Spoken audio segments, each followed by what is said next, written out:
নমস্কার বন্ধুরা, আমি অমিত চক্রবর্তী আজ উপস্থিত হয়েছি আপনাদের সামনে বিশুদ্ধ পূজা পদ্ধতি চ্যানেলে। আপনাদের প্রত্যেককে স্বাগত। পূজা পাঠের বিষয় সম্পর্কে জানতে বা জানাতে আমাদের এই চ্যানেলটি সাবস্ক্রাইব করে রাখবেন এবং পাশের বেল আইকনটি প্রেস করতে ভুল করবেন না। অবশ্যই সঙ্গে একটি লাইক দেবেন। বন্ধুরা, খুব সম্মুখে কার্তিক পূজা। এই কার্তিক পূজা নিয়ে একাধিক প্রশ্ন উত্তর আমার এসেছে, চলবে। তার মধ্যে গতকাল এক বন্ধু প্রশ্ন করেছিলেন বেশ কিছু বিষয় নিয়ে, যে বিষয়গুলি আমার মনে হয়েছে খুবই গুরুত্বপূর্ণ। তাই আমি সেই সব বিষয়গুলো নিয়ে আজ আলোচনা করব কার্তিক পূজা। বন্ধুরা, সর্বোপরি একটা কথা বলি, অন্যান্য পূজার তুলনায় কার্তিক পূজায় বেশ কিছু ব্যতিক্রমী বিষয় রয়েছে। যদিও এর আগে বেশ কিছু কন্টেন্ট আমার ছাড়া রয়েছে, তারা সেই সব কন্টেন্ট দেখছেন বা সেখান থেকে যেসব প্রশ্নগুলো উঠে আসছে সেই প্রশ্নগুলি ওনারা পুনশ্চ আবার জানতে চাইছেন, দাদাভাই এই বিষয়গুলো নিয়ে আমরা কি করব, এই জায়গাগুলো আমরা ঠিক বুঝতে পারছি না। তো বন্ধুরা, কার্তিক পূজায় প্রাথমিক আমরা কি করব। কার্তিক পূজার বেশ কিছু বিষয় রয়েছে। প্রথম পর্বে আমি সেই বিষয়গুলো নিয়ে আলোচনা করে নিই। যেমন ধরা যাক, কার্তিক পূজা প্রথম বছরের এক পূজা, দ্বিতীয় বছরের এক পূজা, তৃতীয় বছর উদযাপনের এক পূজা। প্রথম বছর যারা পূজা পাঠ করছেন তাদেরকে কিন্তু বন্ধুরা বিশেষ করে মাথায় রাখতে হবে, যেমন জোগাড়জাত ইত্যাদি যা যা রয়েছে সেগুলো তো করতেই হবে, করে নিয়ে বসতে হবে। তারপরে আপনাদেরকে মাথায় রাখতে হবে যে বন্ধুরা, যারা কার্তিক ফেলেছেন, সংকল্পে বসার পূর্বে আপনাদেরকে অনুমতি নিতে হবে। অর্থাৎ যারা কার্তিক ফেলেছেন তাদের কাছ থেকে কিন্তু প্রাথমিকভাবে আগে অনুমতি নিতে হবে যে আমরা পূজায় বসছি। সেই কারণের জন্য যারা কৃতী থাকবেন সেই কৃতীদেরকে কিন্তু অনুমতি নিয়ে নিতে হবে, স্বামী স্ত্রী দুজনে মিলে। এই অনুমতি নেওয়ার প্রাককালে তাদের যে অর্থ ব্যয় হয়েছিল সেই অর্থ যেন তারা বুঝে পায়। তারা বুঝে পেয়ে তারা যদি সসম্মানে অনুমতি দেয় তবেই আমরা বসতে পারবো এই কার্তিক পূজায়। তো প্রথম এই কর্মটি করতে কিন্তু ভুললে চলবে না। আমার নূতন পূজারী বন্ধুদের আমি বারংবার স্মরণ করিয়ে দিচ্ছি। দ্বিতীয়ত, এই প্রথম বছর পূজার মধ্যে যখন আমরা পূজা পাঠে বসব, সংকল্পে বসার পূর্বে আপনি একটি পাত্রে, মাটির পাত্রে কিছুটা মাটি নিয়ে নেবেন এবং বলে দেবেন উষ্ণ গরম জল করে রাখতে।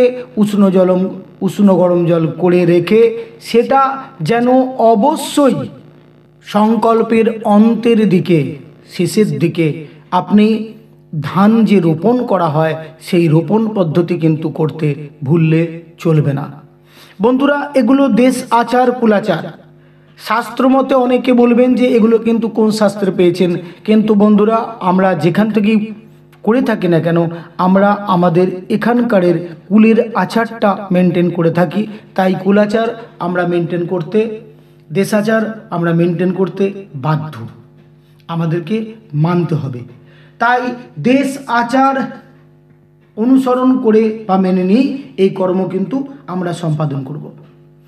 এরপর গতকাল যে বন্ধু প্রশ্ন করেছিলেন যে দাদাভাই মাস ভক্ত বলি দেব কিনা, অবশ্যই মাস ভক্ত বলি দেবেন। মাস ভক্ত বলি দেওয়ার পর সেটি আমরা কি করব, মাস ভক্ত বলি দেওয়ার পর সেই মাস ভক্ত বলিকে আমরা বলে দেব, মহিলা নয় সেই পুরুষ গিয়ে পুকুর পাড়ে 4 আঙুল জল থেকে দূরে বসিয়ে দিয়ে চলে আসবে, পিছন দিকে তাকাবে না। যদি পুকুর না পেয়ে থাকেন, তাহলে কাছাকাছি না থেকে থাকে, তাহলে 3 মাথার রাস্তার 3 মাথার মোড়েও অনেকে রেখে আসে, আবার অনেকে অনেক স্থানে গাছের নিচেও বসিয়ে দিয়ে আসে। তো বন্ধুরা, যেখানে যেমন স্থান পাবেন ঠিক তেমন করবেন, কিন্তু মাথায় রাখতে হবে যে আমি যে খাদ্য পাঠাচ্ছি সেই খাদ্য যেন কোনো রকমভাবে নোংরাভাবে কেউ নোংরা কিছু না দিয়ে থাকে ইত্যাদি। সেই কারণের জন্য পুকুর পাড়টাই সবচেয়ে বাঞ্ছনীয়। তো এই গেল সংকল্পে যে পূজা পাঠ আমরা করে থাকি। বাক্যপাত্রে যে আমাদের পুষ্প দেওয়া হয় সেই পুষ্পগুলি আমরা কি করব। তো বন্ধুরা, এক্ষেত্রে আমি আবার বলবো, এই সংকল্প পাত্রের যে পুষ্প এবং পাদ্য জল ইত্যাদি থাকবে সেগুলোকে অনেক ক্ষেত্রে আমরা তুলসী তলায় দিয়ে দিতে বলি। যদি না হয় জলে দিয়ে দেবেন, যদি সেটাও না হয় তাহলে একটি পাত্রে ভালোভাবে রেখে দেবেন, বিসর্জনের সময় সেগুলো দিয়ে দেবেন, জলে দেবেন। যদি এটাও না হয়ে থাকে, অনেক ক্ষেত্রে ঠাকুর মশাইরা করে থাকেন কি, ঘটের পিছন দিকে ওটা দিয়ে দেন। তো বন্ধুরা, যে প্রশ্নগুলো গতকাল এসেছিল সেই প্রশ্নের উত্তরগুলো দিলাম প্রারম্ভিক, এবং সঙ্গে আরও কিছু তথ্যাদি আমি তুলে ধরলাম। গত বছর এবং তার আগের বছরগুলোতেও কিন্তু কার্তিক পূজা নিয়ে বেশ কিছু আলোচনা আমার রাখা রয়েছে। সেখানে কিন্তু পূজা পাঠের সম্পূর্ণ পদ্ধতি আমি বর্ণনা করেছি। এবার বলে দিই যে যে সংকল্প ক্রিয়াতে আমরা কোন কোন কর্ম করব। বন্ধুরা, সংকল্প করাতে গেলে যেগুলো প্রারম্ভিক করতে হয়, আচমন, বিষ্ণু স্মরণ, মঙ্গলাচরণ করে নিয়ে গন্ধাদি অর্চনা করে নেওয়ার পর আসন শুদ্ধি, দিগবন্ধন, সামান্যার্ঘ্য স্থাপন করে নিয়ে গঙ্গা তীর্থাবাহন, কোষাতে গঙ্গার তীর্থা আবাহন করে নিয়ে গঙ্গা স্নান এখানে একবার করে নেব। করে নেওয়ার পর গণেশাদির পূজা করে নেওয়ার পর গুরুশরণ করে নিয়ে, যদি দীক্ষা হয়ে গিয়ে থাকে তাহলে কিন্তু আমরা দীক্ষিত ব্যক্তিদের ক্ষেত্রে গুরুর ধ্যান করিয়ে থাকি। গুরুর ধ্যান করিয়ে নিয়ে গুরুর পঞ্চ উপাচারে পূজন করে নেওয়ার পর ইষ্টমন্ত্র জপ করে জপ সমর্পণ করে নিয়ে সূর্যার্ঘ্য দিয়ে নেব। আগে সূর্যার্ঘ্য দিয়ে নেবার পর কার্তিকের একটি অর্ঘ্য দিয়ে দেব। অর্ঘ্য দিয়ে নিয়ে স্বস্তি বাচন করে নেবার পর সংকল্প করাবো। সংকল্প করে নিয়ে বরণের পর মাস ভক্ত বলি প্রদান, মাস ভক্ত বলি দিয়ে নিয়ে এইবার যে আমরা পাত্রটা রেখেছি, যে পাত্রে ওই মাটি দিয়ে অঙ্কুরোদ্গম, যে পদ্ধতি স্বামী স্ত্রী দুজনকে দিয়ে অঙ্কুরোদ্গম করানো, সেই পদ্ধতিটি তারপর আমরা অনুসরণ করব। তো বন্ধুরা, সংকল্পে বসিয়ে এতগুলো পর্যায় কিন্তু আমাদেরকে করাতে হবে। তারপর আমি তাদেরকে ছুটি দেব। এইবার আমি বসবো আমার আসন নিয়ে কার্তিক পূজায়।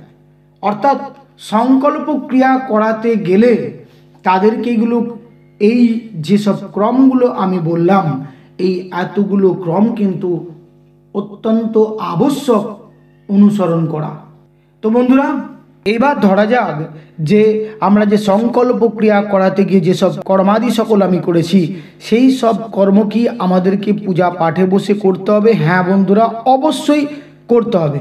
কারণ আমি যেসব কর্ম তাদেরকে দিয়ে করেছি সেগুলো তাদের কর্ম ছিল, তাদের কর্মটা আলাদা। আর আমি যে আসনে বসে করব, আমার নিত্যকর্ম, আমার যে কর্মকাণ্ড রয়েছে সেটা কিন্তু আলাদা।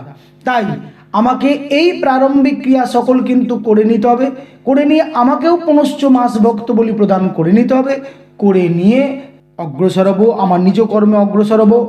মাস ভক্ত বলি দিয়ে নেওয়ার পর রং মন্ত্রে জলধারা দিয়ে নেওয়ার পর ভূত শুদ্ধি রয়েছে সংক্ষিপ্ত ভূত শুদ্ধি করে নেওয়ার পর প্রাণায়াম অবশ্যই কিন্তু করে নেব।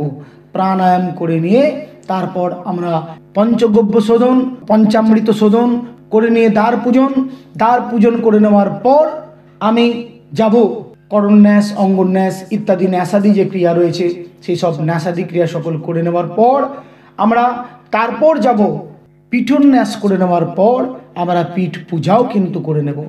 পীঠ পূজা করে নিয়ে গণেশাদির পুজো করে নিয়ে কেউ বিশেষার্ঘ স্থাপন করে থাকে, ঘট স্থাপন, বেদী শোধন, কাণ্ডরোপণ, সূত্রবেষ্টন ইত্যাদি করে নিয়ে গণেশাদির আবাহন করে গণেশাদি পঞ্চদেবতার বিশেষ পঞ্চ উপাচারে পূজন করে নেওয়ার পর আমরা কার্তিকের অধিবাস করব। সংক্ষিপ্ত অধিবাস করে নিয়ে কার্তিকের ধ্যান করে, কার্তিকের আবাহন করে নিয়ে কার্তিকের ষোড়শ উপাচার পূজা। তো বন্ধুরা, ষোড়শ উপাচার পূজা করার পর যেমন বললাম, যেমন যেমন হোম করে নিতে হবে, হোম করে নিয়ে আরতি করে নিয়ে শান্তি, তিলক, দক্ষিণা, কৃতিকে পুনশ্চ আবার বসাতে হবে। কৃতিকে পুনশ্চ আবার বসিয়ে, দুজনকে আবার বসিয়ে কৃতিদের পুষ্পাঞ্জলি আগে দিয়ে নেবেন। সংক্ষিপ্ত আচমনাদি করে নিয়ে পুষ্পাঞ্জলি দিয়ে নেওয়ার পর শান্তি বাড়ি দেবেন।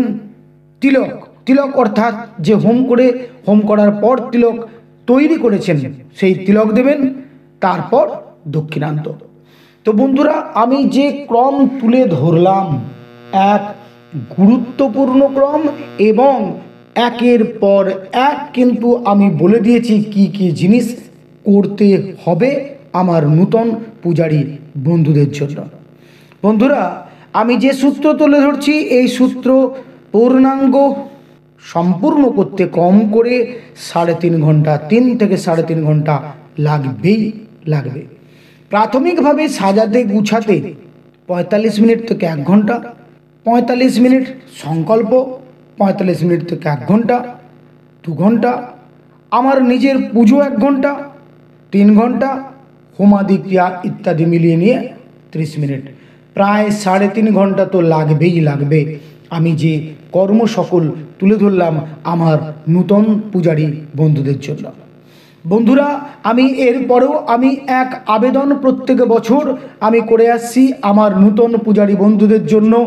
কুসংস্কার আচ্ছন্ন হয়ে আপনারা অনুরোধ করছি, আপনারা পূজা পাঠের করে নেওয়ার পর প্রত্যেককেই অবগত করাবেন যেন রাস্তার ধারে বা গাছের ছাওয়ায় কোথাও না বসিয়ে রেখে আসে আমাদের আরাধ্য দেবতাকে। আরাধ্য দেব আমাদের সকলের আরাধ্য দেবতা কার্তিকেয় যেন ভিখারির ন্যায় রাস্তায় না পড়ে থাকে, কার্তিকেয় যেন ঝোলা নিয়ে রাস্তায় না পড়ে থাকে। কার্তিকেয় শিবের পুত্র, গৌরী পুত্র, গৌরী হৃদয় নন্দন, গৌরীর হৃদয়ের নন্দনকে যদি আমি এভাবে রেখে এসে থাকি তাহলে গৌরী কিন্তু কখনোই আমাকে ফলপ্রসূ হতে দিতে পারেন না, হবেন না। আপনারা এটাই বোঝাবেন প্রত্যেককে যে গৌরীর হৃদয় নন্দন। বন্ধুরা, গৌরীর হৃদয়ের নন্দনকে যদি আমি পথপ্রান্তে রেখে দিয়ে এসে থাকি তাহলে গৌরী কখনো সন্তুষ্ট হতে পারেন না, গৌরী আমাকে কখনোই বর প্রদান করবেন না। তাই গৌরীর কাছ থেকে যদি আমি ফল পেতে চাই তাহলে কিন্তু মৃৎ গঠিত মূর্তিকে জলে বিসর্জন দেওয়াটাই শ্রেয়, এটাই বিধান। তাই আমরা প্রত্যেকেই জানি বিসর্জন ক্রিয়াকালে একটি মন্ত্রই আমরা উচ্চারণ করে থাকি, যেমন যদক্ষরং পরিভ্রষ্টং মাত্রাহীনঞ্চ যদ ভবেৎ পূর্ণাং ভবতু তৎ সর্বম ইত্যাদি যেমন বলে থাকি, ঠিক তেমনই আরও একটা বলে থাকি, ওম উত্তরে শিখর দেবী ব্রহ্মং পর্বত বাসিনী ব্রহ্মচৌনি সপদপন্নে গচ্ছং দেবী মমান্তরম। দেবের ক্ষেত্রে গচ্ছং দেব মমান্তরম, অর্থাৎ বন্ধুরা উত্তরে শিখরে দেবী দেব ব্রহ্মং পর্বত বাসিনী ব্রহ্মযৌনি সমুৎপন্নে ব্রহ্মযৌনি সমুৎপন্নে গচ্ছং দেব মমান্তরম। তাই কুসংস্কারে আচ্ছন্ন হয়ে তাকে যদি আমি পথপ্রান্তে রেখে দিয়ে এসে থাকি, আমি আবারও বলছি গৌরীর হৃদয়ের নন্দন কার্তিকেয় তার পুত্রের যদি এ ধরনের অবস্থা তিনি দেখে থাকেন তিনি কখনোই কিন্তু খুশি হবেন না। তাই মাতা গৌরীর ক্রোধের হাত থেকে বাঁচতে ক্রোধের হাত থেকে বাঁচতে আপনি বা আপনারা প্রত্যেকেই মত প্রদান করুন যে জলে দেওয়াটাই শ্রেয়। অবশ্যই জলে দেওয়াটা শ্রেয়, মানে এটাই আমি বলতে চাইছি না দূর থেকে ছুঁড়ে দেবেন। এই কার্তিক ছুঁড়তে বেশ ভালোই লাগবে না, আপনার পূজিত দেবতা, তাই আরাধ্য দেবকে আপনি কখনোই ছুঁড়ে দেবেন না, ফেলবেন না, তাতে কিন্তু ক্ষতি অনিবার্য। তো বন্ধুরা, আমি এই কন্টেন্ট আর দীর্ঘায়ু করব না। আমি যতটা পারলাম আমার নূতন পূজারী বন্ধুদেরকে অবগত করাতে চেষ্টা করলাম এবং বোঝাতে চেষ্টা করলাম যে যেটা করণীয় সেটা যেন তারা অবশ্যই করে থাকে। এটা আমার মত নয়, এটা পুস্তকের মত। পুস্তক ধরেই কিন্তু আমি বাক্যগুলো প্রয়োগ করছি। কার্তিকের ধ্যান প্রণাম নিয়ে একাধিক কন্টেন্ট আমার ছাড়া রয়েছে, আমি চেষ্টা করব লিঙ্ক কিছু আমার দিয়ে দেওয়ার আমি আপ্রাণ চেষ্টা রাখছি। আপনারা সঙ্গে থাকুন, সুস্থ থাকুন, ভালো থাকুন, দেখতে থাকুন বিশুদ্ধ পূজা পদ্ধতি। নমস্কার। পূজা পাঠের এইসব তথ্য পাওয়ার জন্য সাবস্ক্রাইবটা করে নেবেন, পাশের বেল আইকনটা প্রেস করবেন, লাইক দিতে অবশ্যই ভুলবেন না। সঙ্গে থাকুন, ভালো থাকুন, দেখতে থাকুন বিশুদ্ধ পূজা পদ্ধতি। নমস্কার।